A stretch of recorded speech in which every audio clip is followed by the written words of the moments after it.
really odd that, okay, so I think we're live. All right, guys. Good morning. Good morning. It's Samantha from hanging out here in beautiful Southwest Georgia. Sorry, I'm a little flustered this morning. Things aren't going the way that I had anticipated. I'm having a little bit of technical difficulty with Google Plus this morning, or Google Hangouts. Not sure what's going on with that, but we've got a couple of people trying to get on, and it's not working for them for some reason. So that's why we're running a little bit late, and I apologize for that.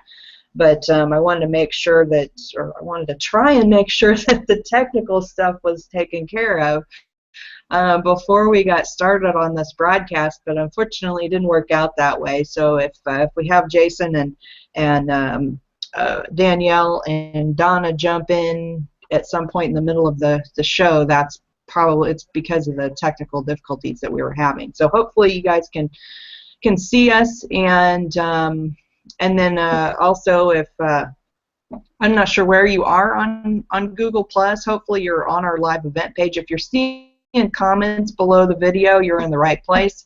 If you aren't, and you're the only person making a comment, jump to SaturdayMorningMastermind.com, and that will bring you to the page that that everybody is participating on at the same time. And oh, let me really quickly, I've got to post a link for mobile viewers out there. Can't even see the video. Let me get that posted real quick.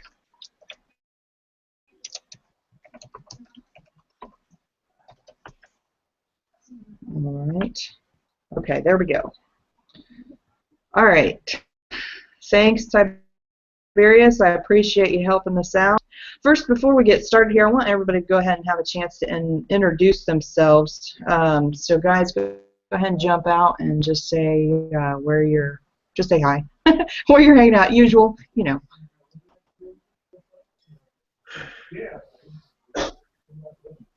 Good morning, everyone. I'm Dan Smith. I'm from Boise, Idaho. Looking forward to this discussion today, and thanks for coming. Good morning, everyone. Christina Irvin from Northeast Tennessee, and this, I know I say this every week, but I'm for real excited about this discussion today. Hey there, Sandy Root from Miami Beach, Florida. Just arrived a couple days ago back from New York and Tony Robbins' event, so maybe I can share a little bit of that on the Hangout too. I do have a little bit of cold and fever, so bear with me if I'm like coughing and sneezing. Thank you. Look forward to the discussion.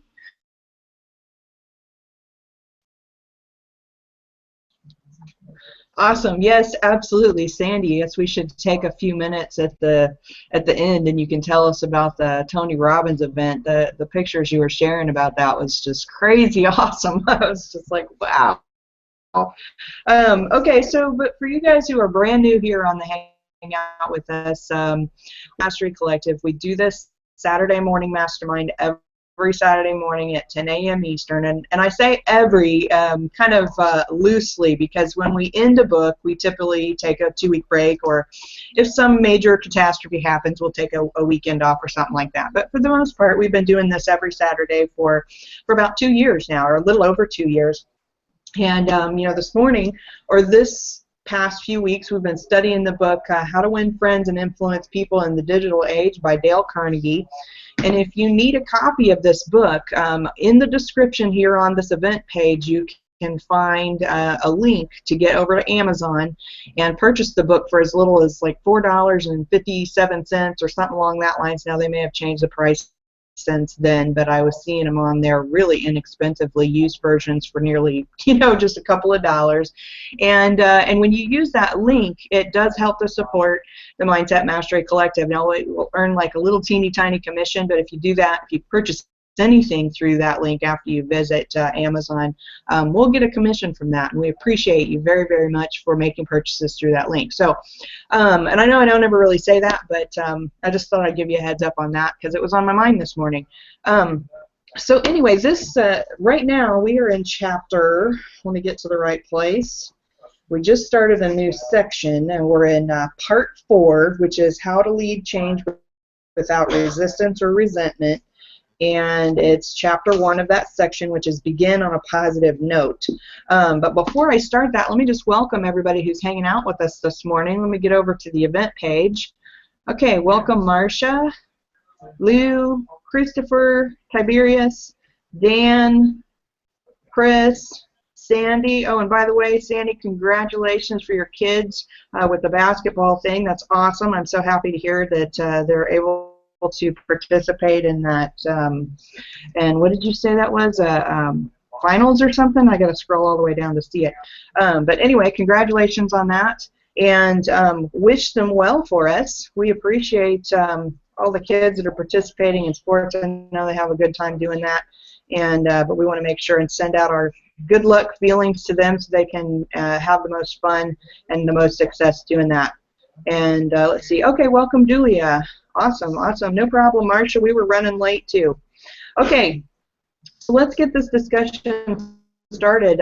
This particular chapter, I just absolutely love it because you know, it talks about how to kind of help people become the best version of themselves by you know, kind of influencing their behavior. So if you notice that, you know, somebody is having a difficult time at work or in their life or in their relationships or whatever, this particular chapter talks about how to communicate with people in such a way that it helps to influence them positively without you criticizing them. Because I know that you know, we all have gone through a time in our lives where, you know, we tend to have this automatically, we're just criticizing other people because they don't do what we think they ought to do, or maybe they don't behave in the way that we think they ought to behave, and sometimes that can be really difficult, particularly if you're in a job situation and you feel like you're the only person who is pulling your weight, right?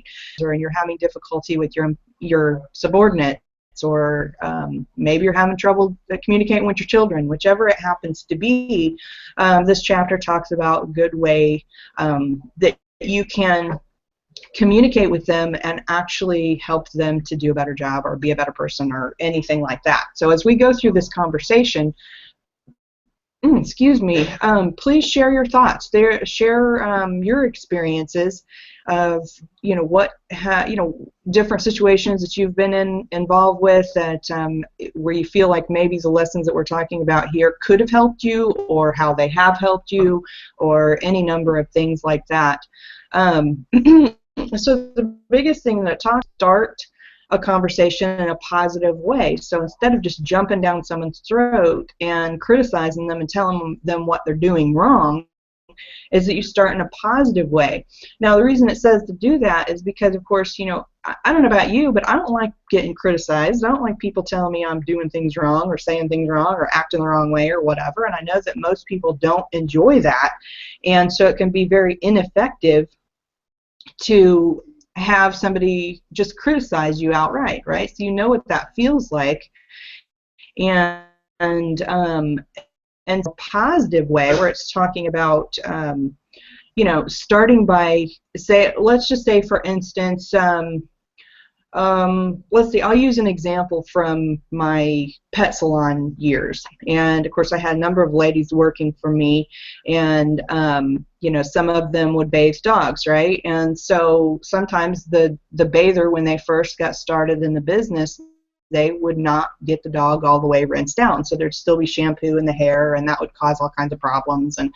And so I'd have to have a conversation with them, and, you know, I could just yell at them and say, you didn't get the shampoo out, you know, you're going to make this dog sick or whatever. And, you know, but instead of doing that, you know, what the book suggests to do is to find some good things that they have accomplished correctly, and or some good points, or, you know, good things about that person, and say, you know, say first. And then after you have praised them for a couple of things, is then say, you know, it's great, you've done a great job on these other things. I'd really appreciate it if you could just be a little bit more thorough on this, and this is why, and this would be really super helpful. Then when that person gets that feedback, they're not just getting somebody, you know, mad at them. They're, you know, being notified that, hey, you know, I know you're great at doing this. I know you can be doing better at that.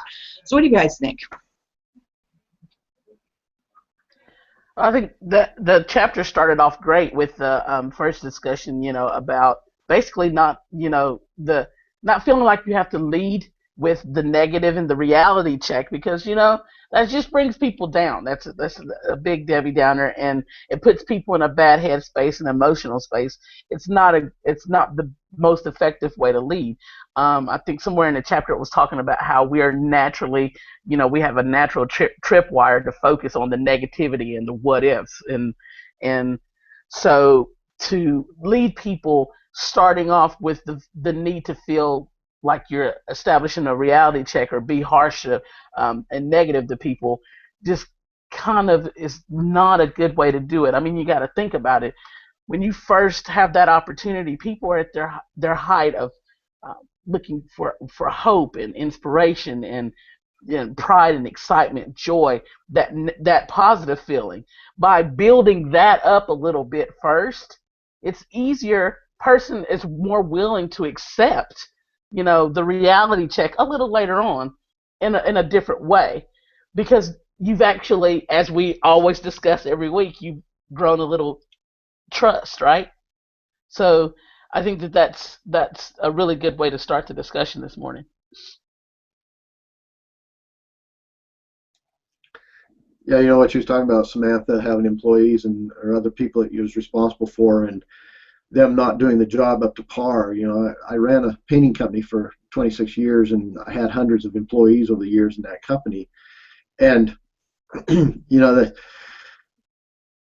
there was an uncle and his nephew that worked for me. The uncle worked for me for over 10 years. The nephew worked for me for a couple of years, and then other times beyond that, here and there, off and on. But those two guys really challenged what I understand what this chapter is saying. And I originally read this book back in around 1975. It was the first time I read it, and I read it several times over the years. And the company that I was originally with, MLM company back then, the leaders in that company really stressed that you should never criticize, condemn, and complain, and they really stressed that when you do have to correct somebody, that you should point out 2 or 3 really positive things that they did first, and then kind of slide into the correction stage, and then follow that up with more praise or whatever, and I really did for years and years really tried to strive to do that. But this uncle and this nephew that I mentioned that worked for me in particular, they were kind of a different culture than what I'm from. They grew up in LA, down in really the portion of LA that they grew up in. They'd be out playing when they was kids, and they'd hear gunfire, and everybody would hit the deck, and if they didn't hear any more gunfire for a few minutes, they'd get up and go back to playing. And I come from rural Idaho here, Boise, Idaho, and that's something that's so far out of my mindset. I can't even comprehend living that way, but they kind of grew up without parents in the home, and older siblings that really got heavy into drug use, into heroin and some really heavy drugs back then. And so they kind of raised themselves in a sense, and they understood street justice, and they understood I guess an eye for an eye and a tooth for a tooth. You knock one of my teeth out, I'm gonna knock 2 of your teeth out. I kind of pay you back with a little bit of interest. And they really challenged me. It was really a challenge with those 2 guys working for me. In that I kind of resorted to yelling, and because that's what it was, the only thing that really seemed like it got through to them was yelling, and I felt like I yelled at them just constantly. And I don't like being that way, and that's normally not me. But with these 2 guys, they brought that kind of a monster out of me. I mean, that guy is always there. He's under the surface, and I try to keep him subdued. But he will jump out every once in a while, even today. So anyway, something that I mean, both those guys today, I consider them friends. Neither one of them worked for me for almost 9 years now. But I still consider them friends, and they will both back me to this day, and they'll both tell you that I'm the greatest boss that they ever had. And they love me. I mean, I don't want to sound gushy or sound like I'm bragging or anything, but they both say that I've treated them better than any other human beings ever treated them on the face of the earth. So anyway, I don't understand that whole thing. But, the fact is, I wrote in a pre-mastermind discussion that you can beat yourself up. And a couple of questions that I learned from Brian Tracy was, instead of beating yourself up, ask yourself, well, what did I do right, number one, and number two, what would I do differently?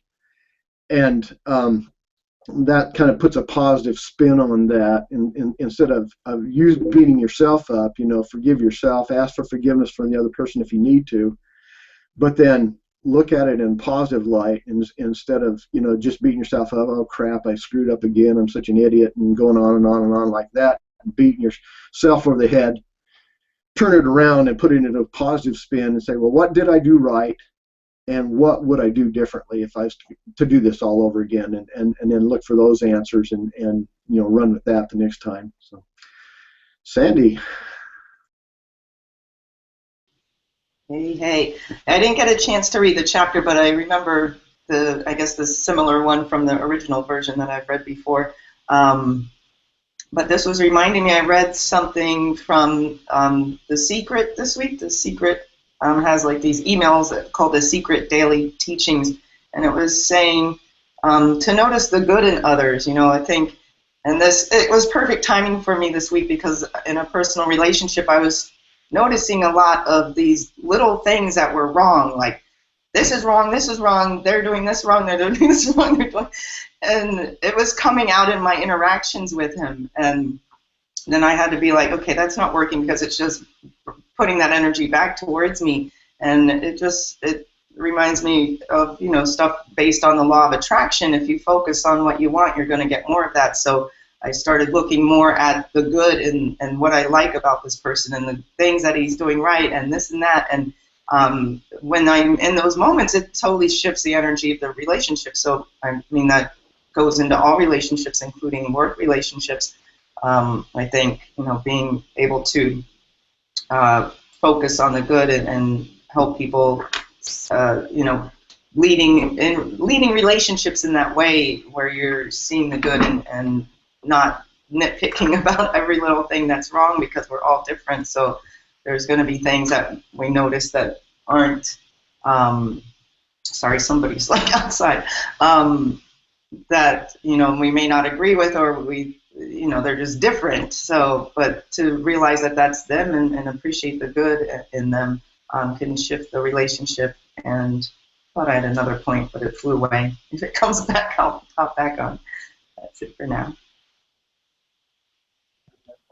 I love that, Sandy. Focus on the good points about somebody, and that can help change the dynamics of that relationship. And I've read a couple of books that have said something very, very similar. And of course, it's not exactly on the same topic, but it's talking about how to just have better relationships with the people in your life by focusing on the good things about them versus the bad things about them, and that can literally improve the way that you see them, but because that you are seeing them differently, it actually changes the dynamic of that relationship enough that it starts to point it in the right direction that you want to go. So, I mean, if you're having difficulty with your spouse and you're always frustrated with them and you're upset about this and you're mad about that, or, they never do this or they never do that, or they're always being mean to you or talking down to you or whatever, is that when you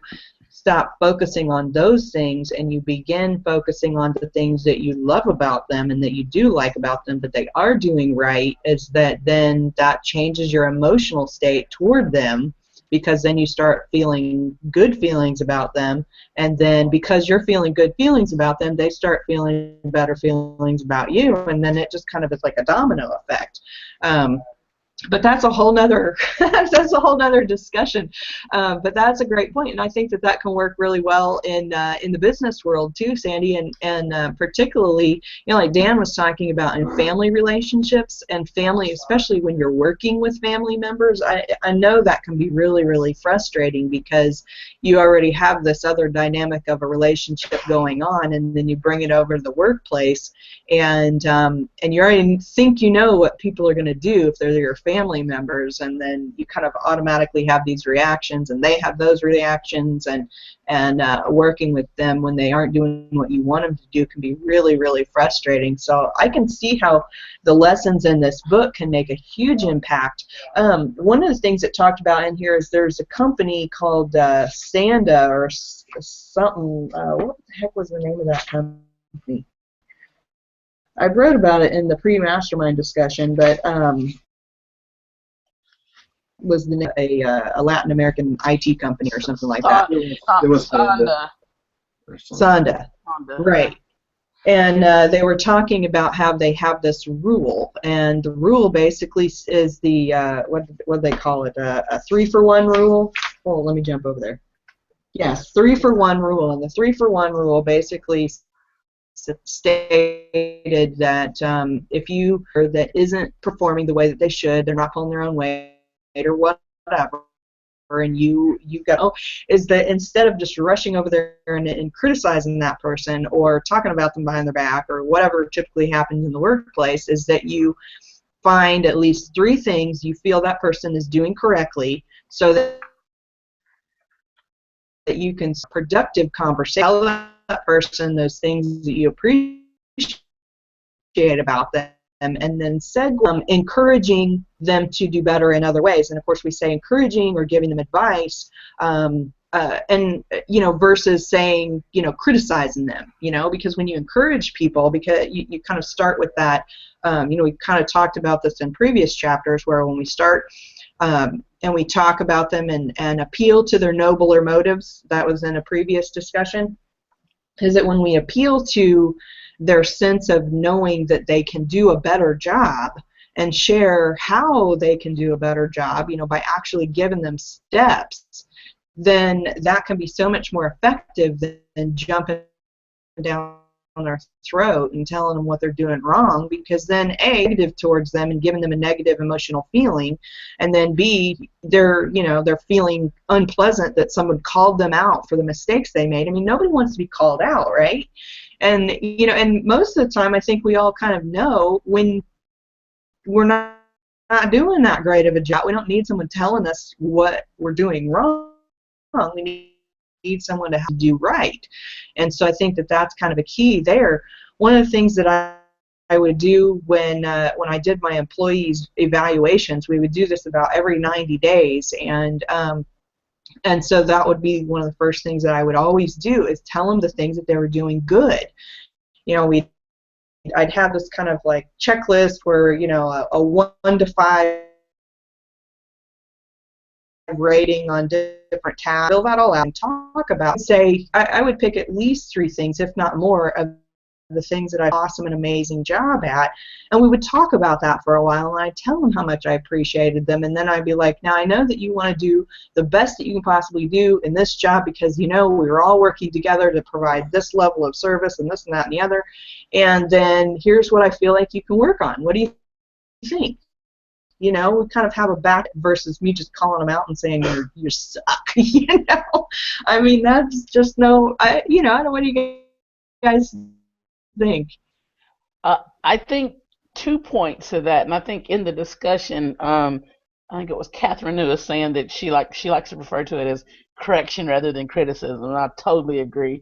I like to think, because correction just feels like it has a little bit more love and at least, at the very least, good intention to it, right? Rather than criticism. But you bring up an interesting point when you say, I give them my 1 to 5, and then I would ask them how they felt about it. This is very important in my opinion, because part of leadership is also giving another person the ability, the space, the security to feel like their feelings are validated and that their opinions matter. Right? And a lot of times we just need to be able to voice what we're thinking and feeling, give our side of the story, so to speak. What do you think?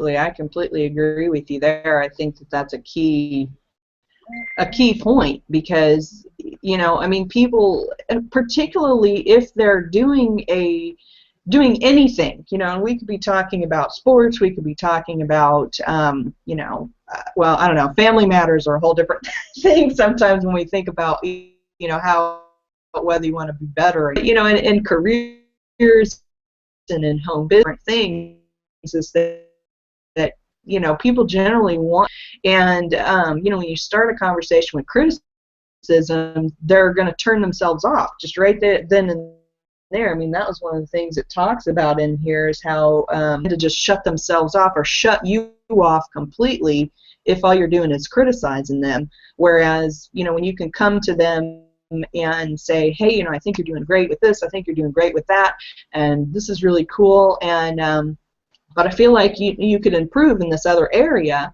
You know, why don't we talk about it? Are you open to a discussion on it? You know, whatever. Now, of course, if you're a supervisor in an employee situation, you've got to kind of not so much insist, but say in a more conclusive way, let's work on this together. But let's just say, for instance, it's on social media. You know, we all have this situation where a lot of times people would just flat out message you their link, and they won't even start the conversation. Here's my link, buy my stuff, and you're like, you jumping down, going, profile, you didn't know nothing about me. You know, who are you, and why should I even listen to you? And you know, from a leadership perspective, is that you can get with that person and maybe just ignore that interaction that just happened, but then start a conversation, and then notice a few things they are doing right, and then be more encouraging to them for the things that you know, they could work on. So that's kind of my thought process. Yeah. I'm sorry. I think we have a little bit of a lag. Google's kind of tricky this morning. I had that very situation this week. Well, I have it every week. It just drives me crazy. But, you know, you also, as a leader, you got to know when to hold them and know when to fold them, right? So it's like I've had people send me the links without me asking, and then I was able to, you know, really just start a discussion. And don't be cheesy with it. Don't be, you know, everybody always says, ask how that works for you. Well, guess what?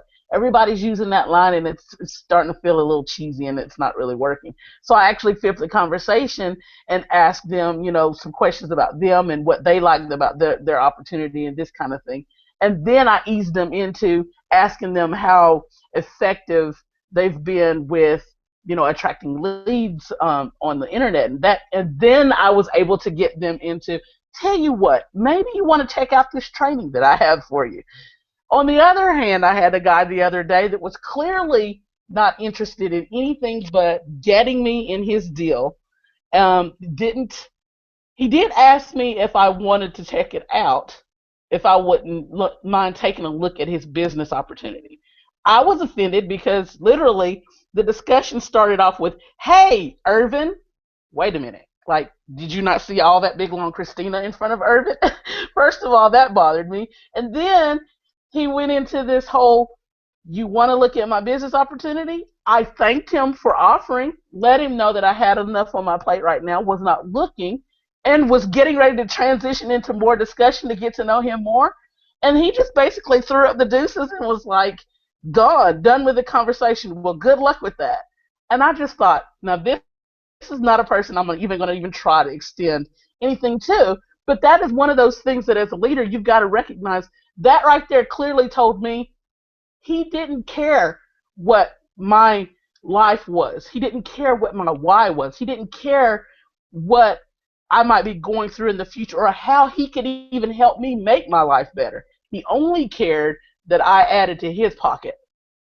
And that's not effective at all. It's clear. And on the internet, in person, you have the ability to listen to the tonality of a person's voice. You can look in their eyes and you can get a feeling. You just feel their energy in general. You don't have that benefit when you're online. So it's even more important to start off with some real conversation. And if it's not real, I'm curious about you conversation, it will come off quite cheesy and people will feel it. They will see it. They will increase the resistance to you.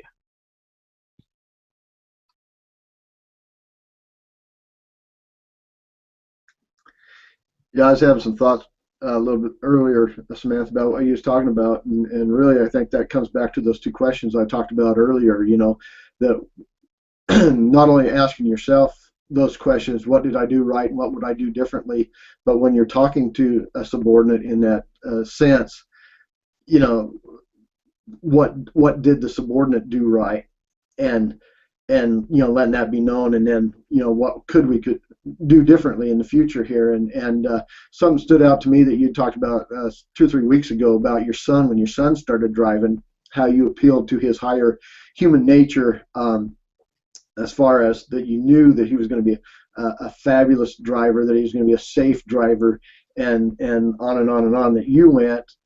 You know, in a sense, he was planting a thought into his mind, planting the seed there that obviously, based on who you are and based on who we are, you know, that obviously you are going to be a great driver. And the underlying current there was, I expect you to live up to this this standard that I'm laying out there for you. So I heard something, I read something, I can't remember but several years ago, I heard somebody talking something along this line, that really when you start out with criticism, and you just hit somebody, you know, just dead center with criticism, that it's along the same lines of that if you bought a extremely expensive piece of machinery, like the most expensive computer, say, that you can possibly buy, and that you took a ball peen hammer and started banging on the outside of the thing, you know, and you know, why would you do that? I mean, obviously you're not going to beat the computer up with a ball peen hammer. You're going to treat it gently, and because you paid a lot of money for it.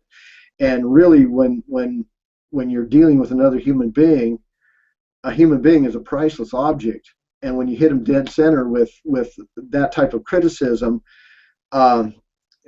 it's like you take a balloon and you deflate it just instantly. You know, you take all the air out of it, and that we do the same thing to another human being when we hit them dead center with criticism without you know, giving them some good points. Hey, you know, you really did a great job here. You did a great job here, and wow, I can't believe you did this over here. That's great, you know. But there is this one issue here. Maybe we should address this, and I believe that you could probably do better in this one area. But gosh, overall, you're a fantastic, you know, person, and approach it from that standpoint rather than just bam, you know, you're an idiot. Why did you do that, you know?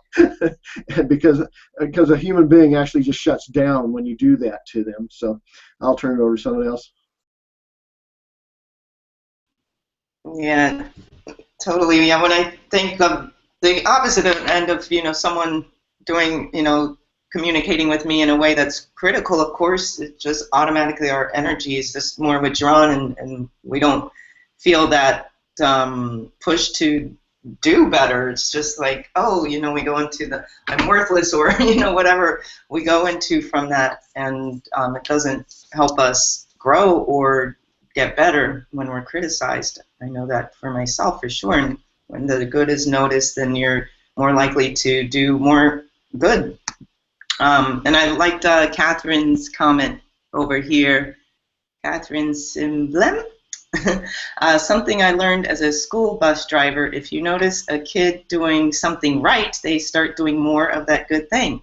Works with dogs and husbands and bosses and employees too, but you didn't hear that from me. Thought that was a great point. So yeah, if you're noticing what someone's doing right, then they're more likely to do more of that. And if you're noticing what's wrong, then they're just gonna fall into that mode more and not feel the desire. You know, what's the word?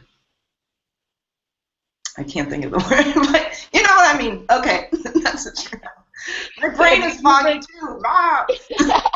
You bring up a great point, though, and just kind of threading that together with what Catherine was saying, and I believe Jason Roberts was also brought up a great point about really being mindful of and conscious of your emotions. And I remembered this particularly resonated with me on page 177 when it says, at those times when we hoped most strongly to encourage change in others, we're often frustrated with current conduct. And then it goes on to talk about how whatever your mindset is, your emotional state is at that time, you actually can bring it into the conversation. I think it's a really good point that as a leader, you have to be very conscious of your own emotions and thoughts, because you can bring that negative energy into it. And even if you are complimenting someone and you have that negative energy and that tone, it comes with it, so they won't receive it as such, right? So sometimes you have to, as a leader, maybe you do have to take a good moment and step away and collect your thoughts, collect your emotions, get your emotions in check before you approach someone, so that, again, you don't add to the resistance. Yeah, I love that too. That makes a lot of sense, bringing, yeah, with the emotions. As I notice a lot of times if I'm not particularly noticing the good in someone else. It's something that's going on inside of me a lot of the times, like, oh, well, they're not paying enough attention to me, or they don't think I'm this or this or this. So it's almost my own negative emotion that's seeing what's wrong in them, but it's a lot of times it's just my own thing that I have to deal with a lot of times. And we can go into that whole everyone's a mirror of us and that idea as well.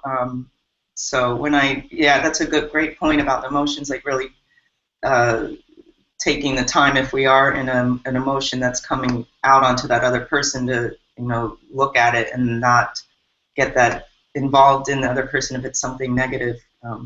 Good point. Thanks.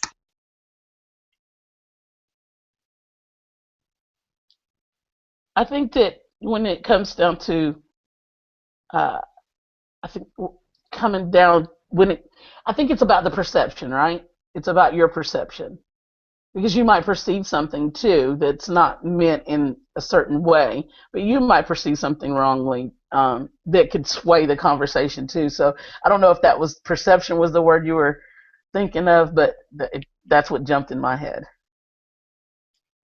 Maxwell Maltz writes about that in Psycho-Cybernetics, and I wish I could remember exact quote, because it would make a lot of sense. But anytime you have a situation that the situation might just be amoral, or if that's not the word I'm looking for, no emotion, negative or positive, either direction, something right down the middle channel there. But the perception that you have, and that you walk away from that with, that's not really maybe what actually happened there, but it's the perception that you have, that you carry that perception away with you, and like you can degrade yourself, and think that maybe this person was really coming down on me hard or whatsoever, and that person actually had no, like, I was on a conversation with my sister just this week, and she told me she apologized for something that we did when we was little kids, and I said, seriously, you've held on to that? I don't even remember that situation. It's like right over my head, because I don't even know what you're talking about here, woman. But her perception of it was that for like 55 years or whatever now, she's carried this terrible burden that she hurt my feelings, that she did something awful to me, and I didn't even know what she was talking about. So it's a perception that maybe you walk away with, and your perception may be all wrong, 100% off, and you can beat yourself up for it or whatever, So I'm done.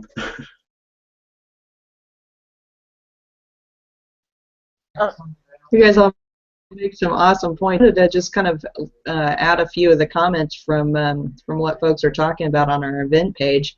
I'll just read through a few of these. And thank you, Catherine, for sharing your tips.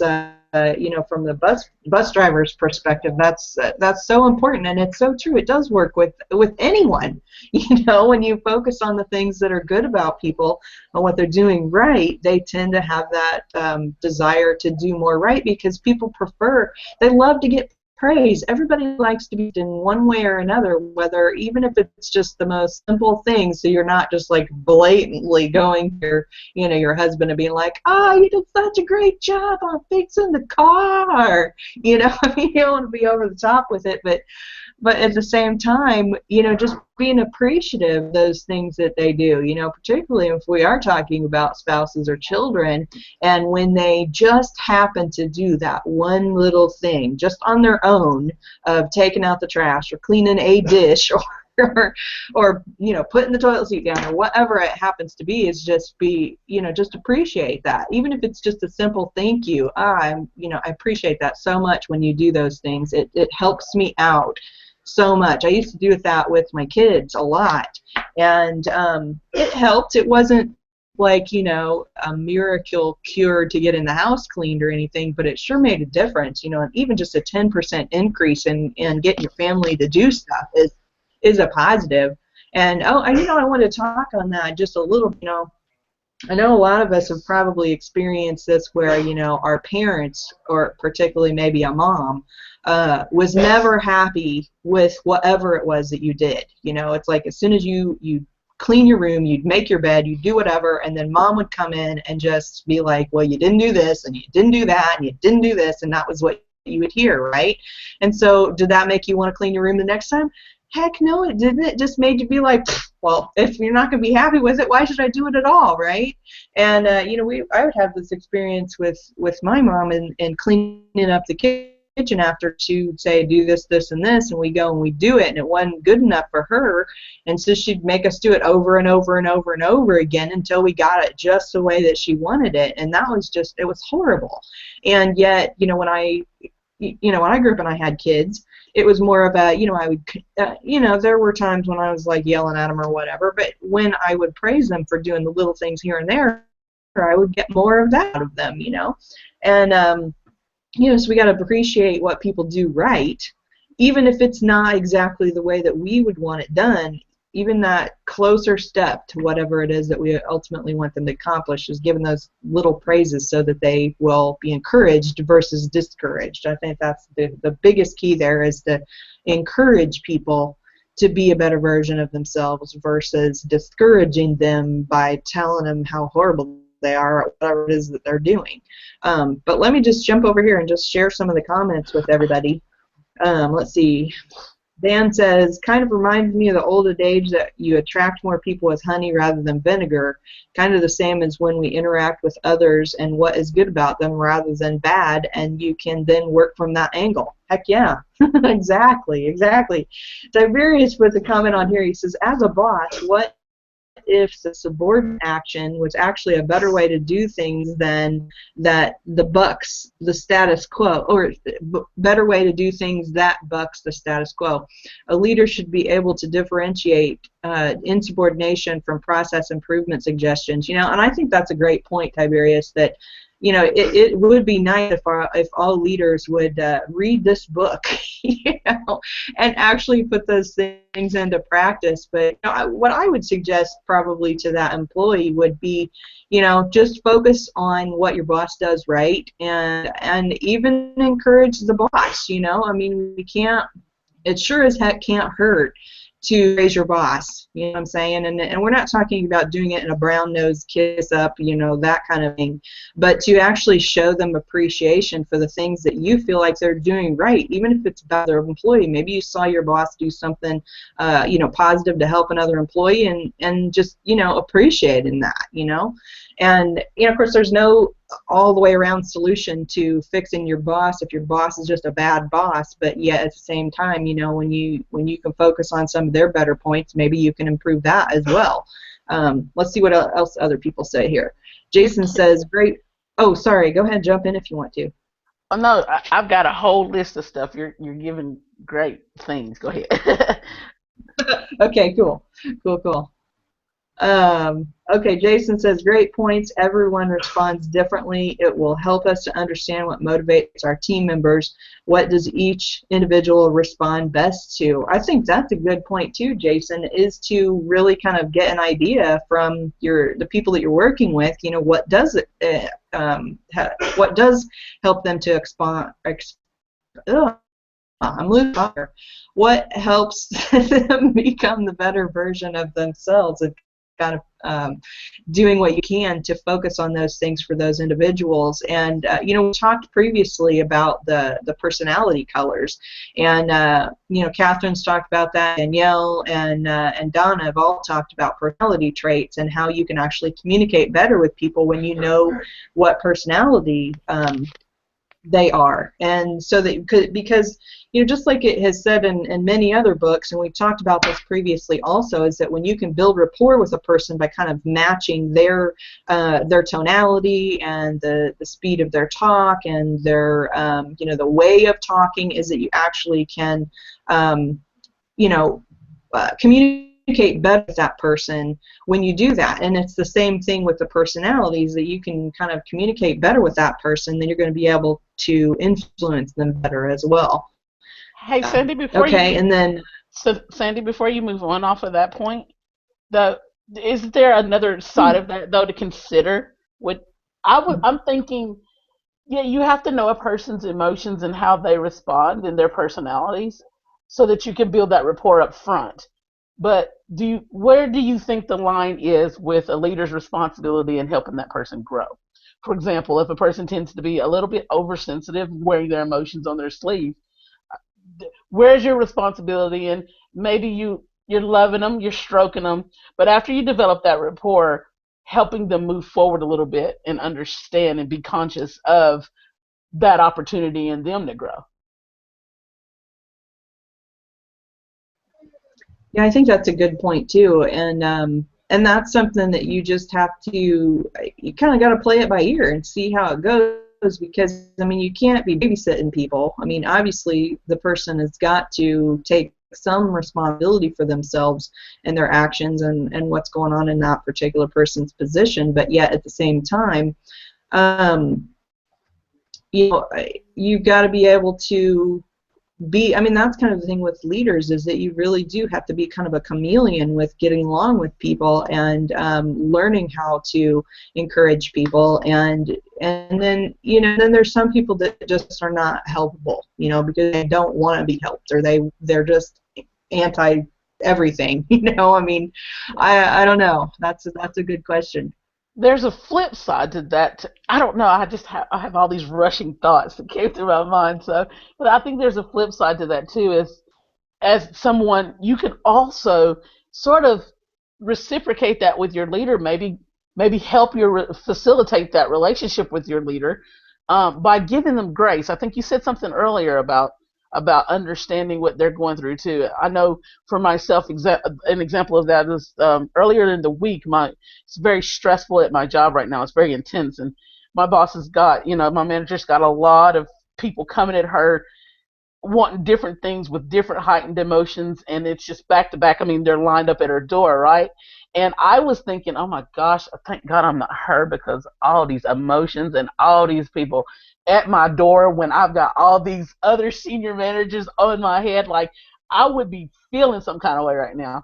And I literally went in her office and I was like, okay, so I've got some things going on, feeling some kind of way. I need to express them to you, but before I do, let me just give you kudos. And I gave her a high five. I was like, because you're dealing with a lot right now. And I saw her shoulders relax. So you can actually help yourself in that way too. Respond to the leader better by giving them grace as well.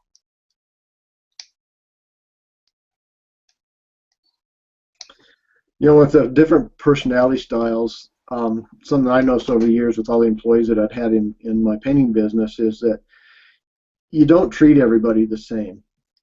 Some people you got to really baby them along. You got to, I don't know. I mean, mother duck them, mother hen them, whatever. And then other people just want you to be blunt, direct, and to the point. And there's kind of it's a learning experience of learning people's personalities and what they will actually respond to, and what how to deal with them and how to get the most out of the person, to push them and to drive them in a sense, but to do it in a sense that they're not feeling like they're getting beat up over the deal, and to I don't know, make them a better person if you want to, make them a better worker, make them better, in every way, and to push them forward in that way. So there's a learning process. You can't treat every single human being the same. It's not one size fits all when it comes to human personality. You have to learn a person's personality, and then work with that and channel that energy. So anyway, Danielle, hey, what's going on? Hi, everybody. Timing today.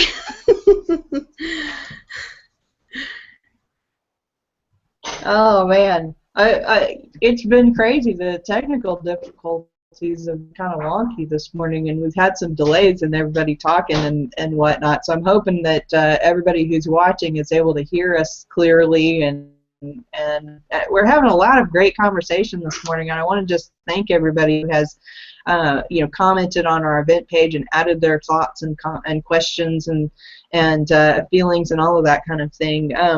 Danielle, so I know you kind of jumped in here at the last minute. I know that you probably have a lot to add on this topic. But yeah, I know you've been kind of frustrated with what you got going on with your computer. But if you want to add something before we wrap up today, feel free to jump in there and tell us what you're thinking. This is actually we've just had the best conversations in this book because everything's so relative to how we live daily life and how to be better just for ourselves before we even think about other people.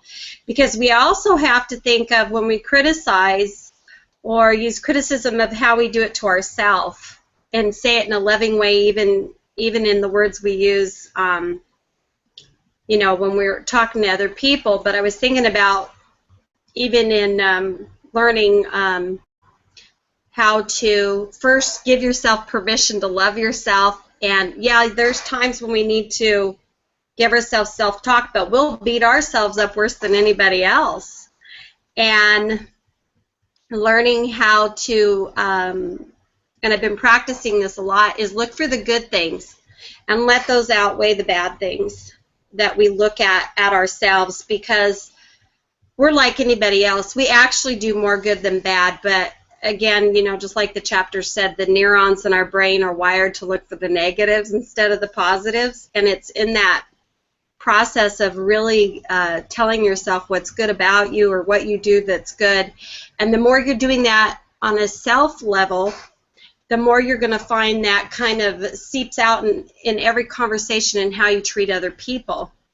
And it's a reflection of your own personal thoughts about yourself and how you project yourself. So that's what I'll add. Well, I have a book. I'm trying to think of the name of the book. I can't think of it. It's written by a guy named Larry DeAngie, and it's on sales. It doesn't matter what the name is. Anyway, what he's talking about in this book is a study that was done, and the average person has, and for whatever, people with way more brilliant minds than me figured it out, but the average person has something to the effect of over 300,000 negative thoughts a day. And the average person's mind is 100% channeled down a negative avenue. It's almost 100% negative, everything that they think. And so really what we're involved with doing is taking possession of our own minds, taking back control of our minds, maybe for the first time ever, and placing more positive in there and milking out that negative to the point where we can begin living on a positive scale, living in a positive channel, so that we can go meet our goals. So anyways, just something you said, Danielle, that sparked that thought in my mind.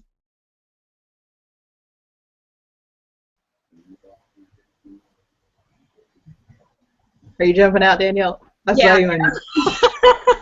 I'll get it all in at the last second here today. And yeah, Dan, I agree with that. And I get a lot of response from people in my other businesses, and I think one of the reasons that so many people respond to me is that I come from a very positive energy 99.99% of the time. I have my bad moments, but I have gotten better, and it's not that I feel that there's something special about me. It's just I've made a choice, and I'm getting better all the time, making the choice to first look for every possible thing that is good in a person before I even try to see the bad things. And then as soon as that bad comes in, again, rewiring. And it goes back in the pre-discussion, Samantha, you started off a really great topic today that's been very big in my mind for probably was stemmed from my own childhood in the education system and how my dad was defensive of me with teachers, and then it carried over into how I was with my children as they went through the schooling system. Teachers in the education system did not like this mommy very much because I went against the grain with the traditional ways that we're taught in school. And so, you get that big F on a paper that you're a failure. They're telling you you're a failure. I really like the idea of, instead of marking off all the wrong answers, building in all the right answers. and praising those right answers. And I kind of threw that out there a little bit last night in some conversations I was having with people just to kind of see the response. And you saw them spark alive, like immediately. And it was because they're like, oh my goodness, what if we had started as a child and focused on that more? Where our capability and how we treat people today would be. So that'll be my last soapbox for today. Oh man, I could talk about that all day about the school system because, yeah, I mean, I really think that all teachers should have to read this book as well as so many others as far as leadership goes, because I mean there's such a huge influence in children's lives, and if they could use some of these some of these techniques just for communication with the kids and encouraging the kids and working from that positive side versus the negative side, is that I think that our whole entire school system would change. I mean, instead of us having kids that are violent at school, we'd be having kids that are excited about getting to school. And but that's a whole nother topic of conversation. We're well past the hour today. And, I just want to thank everybody for hanging out with us this morning. But before we wrap up, does anybody else want to add any final thoughts on this conversation? This was a good conversation. It's one of those that could have taken up, I guess, 2 different Saturdays because it's a really good conversation. But I think I just want to leave with, you can develop leadership skills, but part of it is really becoming conscious and being willing to be open to some change.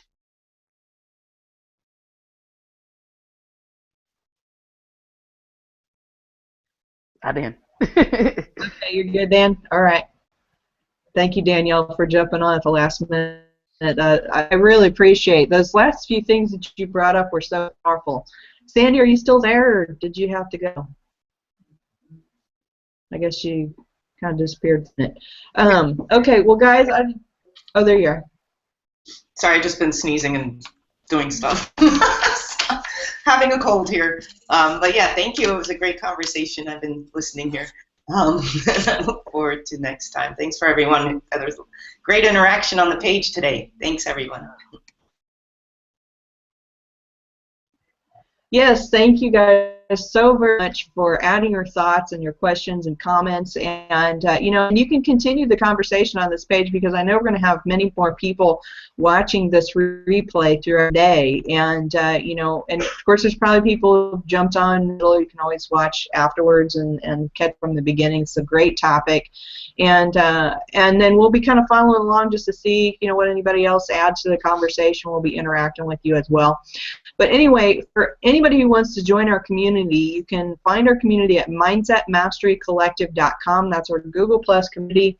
Every week before the following hangout, I'll post a pre-mastermind discussion. So that's what we were talking about this morning. It's always going to be the pinned post in that community. And again, that's mindsetmasterycollective.com. Join our community.